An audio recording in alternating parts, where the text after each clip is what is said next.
7 de la mañana con 36 minutos y el economista Juan Pablo Jaramillo. Él es analista justamente en esta materia, por eso, y tomando en cuenta de que hoy la Asamblea se ha convocado para debatir en segunda y última instancia este proyecto de reforma tributaria, lo hemos convocado y lo hemos invitado al economista Jaramillo para profundizar el debate y el análisis en esta materia. ¿Cómo le va, economista? Muy buenos días. Está Licenia Espinel y acá en el estudio central de Radio Pichincha Alexis Moncayo saludándole.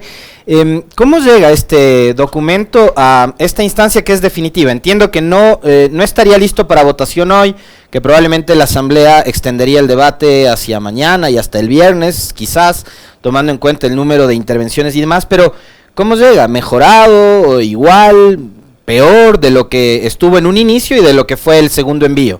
Bienvenido.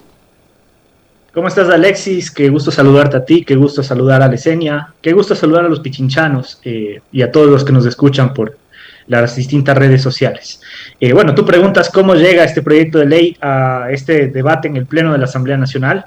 Y lo cierto es que llega con muy pocos cambios, ¿no? Digamos, en la Asamblea Nacional lo que se vio es una dinámica en la cual sí se recibió a muchísima gente, sí se recibió muchísimos aportes, pero finalmente fue la visión, la imposición del Ministerio de Finanzas la que primó ante todo, ¿no? Hay que aclarar que este es un proyecto de corte fiscal y que su principal fin no es la reactivación económica, su principal fin es recaudar más impuestos, porque el gobierno tiene un déficit fiscal que tiene que hallar la manera de cubrirlo, y ese es uno de los compromisos que ha tenido con el Fondo Monetario Internacional. Es decir, el gobierno se comprometió a aprobar una reforma tributaria que por lo menos le dé $700 millones anuales a manera de perpetuidad, ¿no? Entonces, claramente, digamos, lo que vemos es que el proyecto de ley ha tenido muy pocos cambios. Es interesante también el hecho de que exista un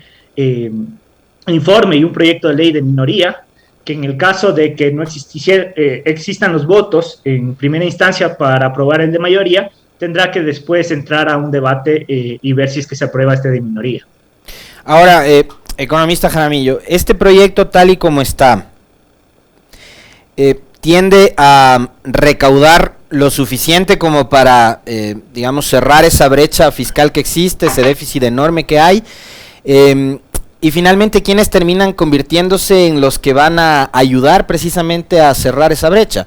¿Los grandes empresarios, la gran empresa o la clase media, como se lo ha venido denunciando? Bueno, partimos del hecho que existe este déficit. Actualmente, de hecho, también se trató una proforma recientemente que fue observada por varios motivos, ¿no? Entre esos, por ejemplo, porque no daba mayores recursos para la educación, para la salud. El déficit de gasto permanente que tiene hoy el Ejecutivo, y que de hecho simplemente está avalado por un decreto, el decreto 170, que le permite incumplir la regla fiscal momentáneamente, dice que tenemos un déficit de $740 millones. Y más o menos, digamos, esa es la expectativa que tiene, digamos, el Ejecutivo con este proyecto de ley para cubrir esa brecha, ¿no? La pregunta es quiénes se benefician y quiénes se perjudican si es que este proyecto de ley se convierte en ley.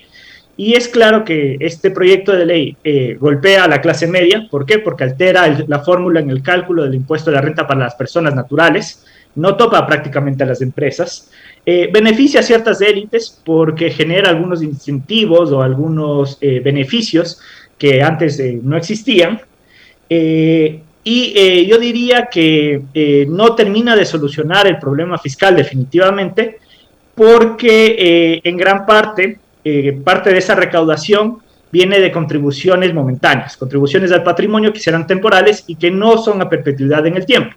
Entonces ahí tenemos la contribución sobre el patrimonio para las personas naturales y tenemos la contribución para las empresas, ¿no? que también son 2 años, pero eso, digamos, no es a manera perpetua. El único ingreso que será a manera perpetua es justamente esta reforma en el impuesto a la renta para las personas naturales, y por eso se habla de que se golpea a la clase media, ¿no? Se golpea a las personas que trabajan en una relación de dependencia o que son profesionales independientes y que tienen salarios, ingresos entre $2,000, $3,000 y $4,000 mensuales. ¿Cómo está, Juan Pablo? Buenos días, gracias. Yo le quería preguntar sobre el tema o insistir un poco en el tema de la clase media. De acuerdo a la versión del gobierno expresada por las autoridades de finanzas, esta propuesta de ser aprobada en los términos en que está o va a ser debatida hoy en la Asamblea Nacional afectaría a las personas que ganan de 2.600 en adelante. Pero el problema de al eliminarse las deducciones, se han establecido algunas tablas allí, hay la posibilidad de que esa base sea mucho más pequeña, es decir, que gente que gana desde $900 en adelante, al no tener cómo deducir estos gastos, empiece a pagar un porcentaje de impuesto a la renta. ¿Cómo entender esta parte de la clase media en cuanto al pago del impuesto a la renta? ¿Van a ser solo los que ganen desde 2.600 en adelante, como se propone, o esto va a afectar a un mayor número de contribuyentes? No, eso es totalmente falso que se afecta desde los $2.600 en adelante. De hecho, la tabla que pone el Ministerio de Finanzas empieza a cobrar un impuesto a la renta desde los más o menos $900 en adelante. Desde los $900 en adelante es que tú tienes que hacer una declaración de impuesto a la renta. Evidentemente tienes deducciones y puede hacer que, digamos, no termines pagando nada más o menos desde los $1.800. Pero una persona que tiene hoy ingresos de $2.600, con el actual sistema paga $387. Y con la reforma que propone el gobierno, ya incluyendo las modificaciones que se han hecho en la Asamblea Nacional, pasará a pagar $1.387. Es decir, tendrá un incremento en su impuesto de $1.000 y lo que representa un incremento porcentual del 258%. Este es un cálculo que se hace al tomar en cuenta las deducciones, porque tenemos que entender cuál es el sistema que está vigente en la actualidad. El sistema que está vigente en la actualidad es, por decir algo, ¿cierto? Yo tengo $30.000 de ingresos en el año, puedo deducir $14.000 y el restante, esos $16.000 que quedan, sobre eso es que aplico yo el impuesto a la renta. ¿Cuál es el sistema que se está queriendo imponer con este proyecto de ley? Es, yo pago impuestos sobre los $30.000 de mi ingreso y a eso le resto una rebaja, que esa rebaja no será superior nunca a los $1.000 o a los $500, dependiendo, eso sí, de si paso de los $2.600 mensuales o no. Es decir, si paso de los $2.600 mensuales, mi reducción en el impuesto a la renta serán solo $500 y si es que no paso serán $1.000. A eso es a lo que nos referimos con el tema de los $2.600. Como se ha demostrado, digamos, en múltiples intervenciones dentro de la comisión, por analistas económicos, por distintos gremios, se está perjudicando o se está, digamos, subiendo el impuesto a la renta en gran magnitud a todas las personas que ganan entre $2.000, $3.000, $4.000 y hasta $5.000. Ese es el grueso, digamos, de las personas a las que se les incrementa de una manera importante su pago en impuesto a la renta. Juan Pablo, en torno a la contribución temporal al patrimonio, ¿cómo queda eso y por qué en ese caso es temporal esta contribución? Bueno, yo creo que la contribución temporal al patrimonio es un elemento, una herramienta que está mal diseñada, ¿no? Partiendo del hecho que deberíamos de entender el contexto en el cual se está moviendo la economía ecuatoriana. En teoría, un patrimonio te debería generar una renta y esa renta permitirte, sí, evidentemente, pagar un impuesto. El problema es que, dado a la pandemia que vivimos, muchos de los activos que antes eran productivos pasaron a ser improductivos y por ende no generan renta. Entonces, cobrar un impuesto en este momento sobre el patrimonio es totalmente perjudicial. Esta es una herramienta, este es un impuesto que no va a diferenciar a quien sí le fue bien en la pandemia, que tal vez tuvo mayores ventas e incluso mayores utilidades que antes, y a quien no le fue bien en la pandemia, y de hecho, pues digamos, está pasando por una situación muy complicada e incluso se habla de que muchas de estas personas, para pagar este impuesto, ya sea de una empresa o ya sea de una persona natural que tenga un patrimonio importante, tendrán que endeudarse, ¿no? Es decir, es un impuesto que está mal diseñado desde la perspectiva económica. Existen diferencias, además, entre lo que tendrían que pagar las empresas y lo que tendrían que pagar los ciudadanos. Para las empresas empieza desde los $4 millones, para los ciudadanos empieza desde el $1 millón, para los ciudadanos, por ejemplo, es un solo año, y para las empresas es 2 años. Entonces, digamos que existen una serie de errores técnicos en cuanto a esta contribución. Además, quiero recalcar que esta contribución no soluciona el problema fiscal definitivamente, porque como lo dice, digamos, su nombre, es una contribución temporal, es decir, el próximo año y en el 2023 se recaudarán recursos por medio de este mecanismo, pero después de eso ya no, el hueco fiscal sigue vigente y lo que veremos es que vendrá un nuevo gobierno o este mismo gobierno y dirá, necesito otra contribución temporal, necesito hacer otra reforma tributaria y por ende, digamos, este mecanismo no genera seguridad jurídica. Juan Pablo, ayer un grupo de artesanos convocó una rueda de prensa expresando su rechazo a esta propuesta del gobierno porque dice que a la microempresa, al sector artesanal también le viene una carga tributaria fuerte con esta propuesta del gobierno que se debate en la Asamblea. ¿Cómo va a ser aplicado esto? ¿Cuánto van a tener que pagar las microempresas? ¿Se elimina o no se elimina el famoso 2% que había también sido ya un ofrecimiento por parte del sector oficial? Se le cambia el nombre.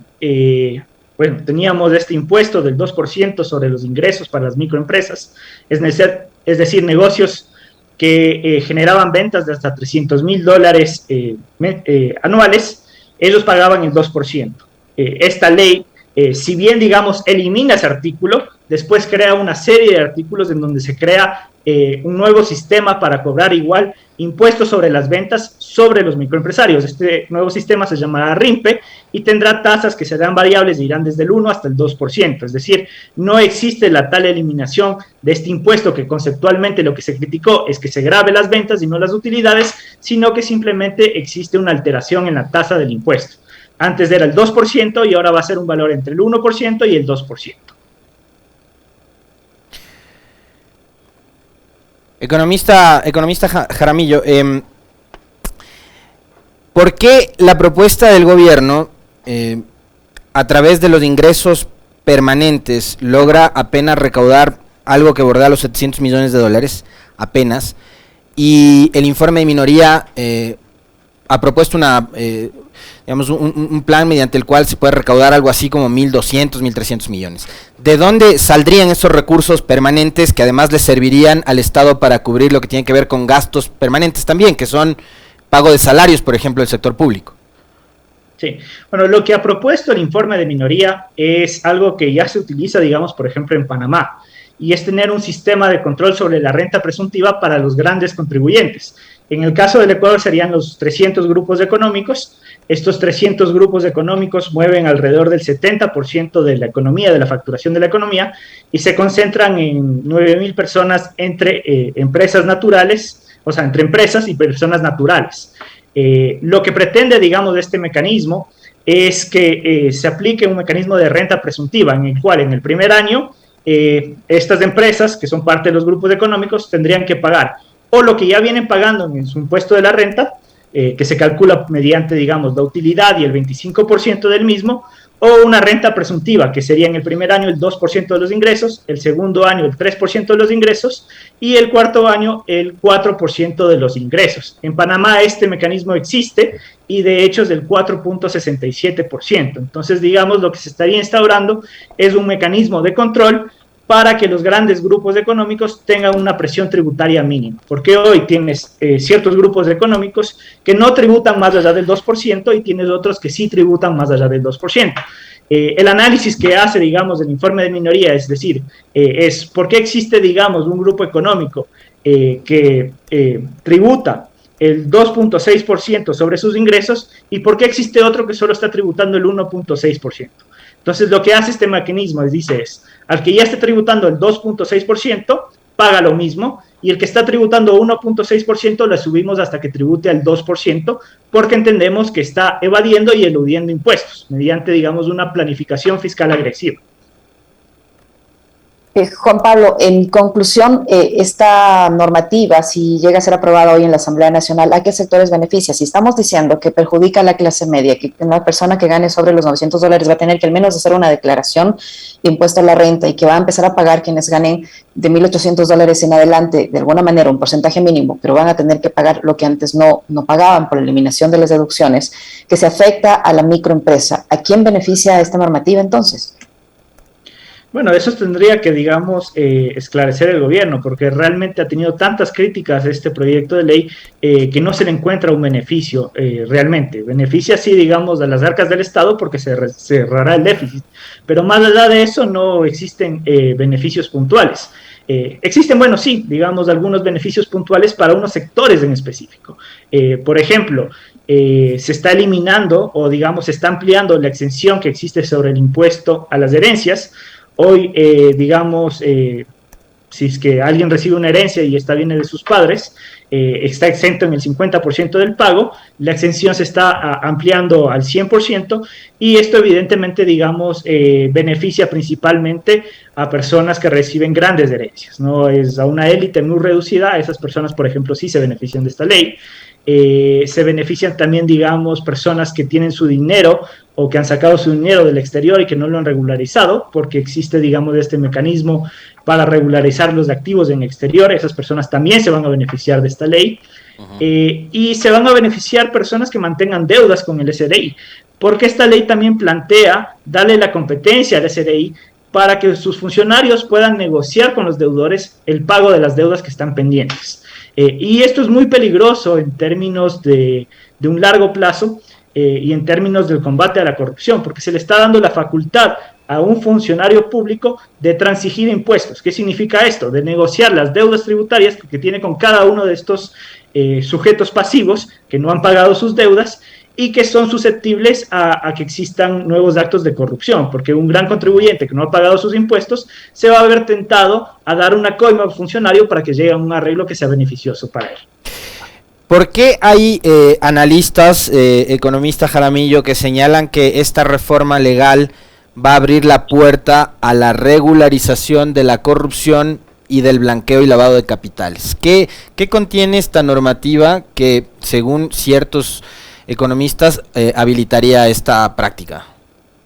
Bueno, lo que contiene esta normativa es, digamos, un mecanismo en el cual las personas declaran los activos que tenían en el exterior, pagan un impuesto y en teoría, digamos, de esos activos ya están declarados y por ende, digamos, el SRI, la entidad tributaria, tiene ya información sobre ese contribuyente y le puede hacer un seguimiento en los siguientes, en los posteriores, digamos, periodos fiscales. El problema con esta normativa es que no se establece un mecanismo claro para que esos dineros regresen al país, es decir, no es un mecanismo de repatriación de capitales, es apenas un mecanismo declarativo, en el cual alguien puede decir, yo tengo, no sé, 10 millones, 20 millones de dólares en Panamá, nunca los había declarado, hoy los declaro, pago esta tasa de impuesto pequeñita y los sigo manteniendo en el exterior, es decir, no necesito traerlos para acogerme a este régimen, ¿no? Entonces, por eso digamos que este régimen también ha sido criticado por gran parte de la sociedad, porque no es un mecanismo eficiente para atraer capitales. Juan Pablo, si esta propuesta, pensando en un escenario de que la Asamblea o la mayoría de la Asamblea Nacional actúe con responsabilidad y pondere los puntos positivos y los puntos negativos de esta propuesta de ley y actúe en función de los votantes que los llevaron a ocupar cada uno los curules y no sea aprobada, sea rechazada esta normativa, ¿qué opciones le quedan al gobierno para recaudar la plata que también necesita? Bueno, si es que se llega a rechazar en primera instancia, está el informe de minoría. Habría que ver si es que el informe de minoría tiene el apoyo, digamos, de los asambleístas. De hecho, lo dijo Alexis, el informe de minoría incluso recauda más recursos y a manera permanente que lo hace, digamos, el informe de mayoría. Y esta es una solución que tiene el gobierno. El gobierno se ha dicho que él es el gobierno del encuentro. Sería, la verdad, inédito que se apruebe un proyecto que venga de un informe de minoría y que, pues, digamos, encuentre una solución fiscal para el problema que estamos teniendo sin afectar a una porción de la población importante como lo vendrían a ser los profesionales independientes y los profesionales en relación de dependencia. Si es que no se trata el informe de minoría e insisten en que pase el proyecto enviado por el gobierno, probablemente una opción sea que se sugiera el archivo o debería sugerirse el archivo de este proyecto de ley, economista Jaramillo. Digo, y aquí le quiero soltar una pregunta y quisiera también su análisis con respecto de un tema también político, porque en las últimas horas se ha conocido que Pachacuti y la izquierda democrática estarían ya dispuestos a apoyar para que el proyecto de ley sea aprobado. Hay un medio nacional que ha titulado una nota que dice: oficialismo suma respaldo de Pachacuti y la idea para reforma tributaria. ¿Qué pasaría también si es que estos estas organizaciones políticas que supuestamente están más del centro hacia la izquierda terminan apoyando esta reforma tributaria? Bueno, no sería nada raro que estas agrupaciones políticas terminen respaldando al gobierno, porque de hecho el gobierno hizo mayoría justamente con Pachacuti, con la izquierda democrática, y ellos fueron los que llevaron, digamos, a que la presidencia de la Asamblea Nacional esté en manos de Guadalupe Llori. Entonces, digamos, esto tampoco debería de sorprendernos, ¿no? Es una posibilidad que el proyecto de ley se apruebe con los votos de Pachacuti, de la izquierda democrática, y eso es algo que los ciudadanos tenemos que tener conciencia. Y sobre el tema del archivo, o sea, ¿prosperaría ahí una iniciativa de, digamos, proponer el archivo de esta ley tal y como está, o no? Sí, se podría, digamos, también proponer el archivo de esta ley. En ese caso, digamos, la ley no entraría, digamos, en vigencia, y el gobierno tendría, digamos, un revés más, ¿no?, en su relación legislativo-ejecutivo, porque sería incapaz de, digamos, brindarle al país una solución para la grave crisis fiscal que estamos viviendo. Esta normativa, Juan Pablo, está atado a los compromisos que tiene el gobierno con el Fondo Monetario Internacional, es decir, si es que se la rechaza, si es que se la archiva, va a tener que enviar nuevamente un proyecto de características parecidas para cumplir con el fondo. Sí, una de las condiciones que da el Fondo Monetario Internacional es que se aumente la carga, la presión tributaria, la recolección de impuestos, y por ende, digamos, el gobierno estaría obligado a intentar una vez más con un nuevo proyecto de ley que cambie, digamos, la estructura económica y que le permita recaudar más impuestos, ¿no? Ahí yo quiero resaltar que la opción que tiene en el informe de minoría es una opción válida, porque justamente, digamos, lo que le va a permitir es tener más ingresos permanentemente. Ahí tal vez, digamos, el conflicto vendría dado porque no se quieren afectar a ciertos grupos de poder en particular. ¿Usted qué cree de todo lo que se ha podido analizar de la intervención que usted tuvo en la misma comisión? ¿Qué cree que debería pasar en honor a lo que se ha expuesto? ¿Debería ser rechazada? ¿Debería ser archivada? ¿Debería ser aprobada esta ley? ¿Qué cree usted? Si nos basamos por fundamentos técnicos, esta ley debería ser rechazada, y lo que se debería entrar en debate es justamente el informe de minoría, ver cómo se lo enriquece y ver cómo, digamos, se logra el apoyo de las otras bancadas, más allá de la bancada que la propuso, que es la bancada de UNES por medio del asambleísta Carlos Zambrano. Muchísimas gracias, Juan Pablo. No sé si, Alexis, tienes más inquietudes. Muy amable, economista Jaramillo, muy gentil. Siempre un gusto estar con ustedes. Muy amable, muchísimas gracias a Juan Pablo Jaramillo, analista económico, que ha estado con nosotros hablando sobre este proyecto de desarrollo económico que se debate hoy en la Asamblea Nacional.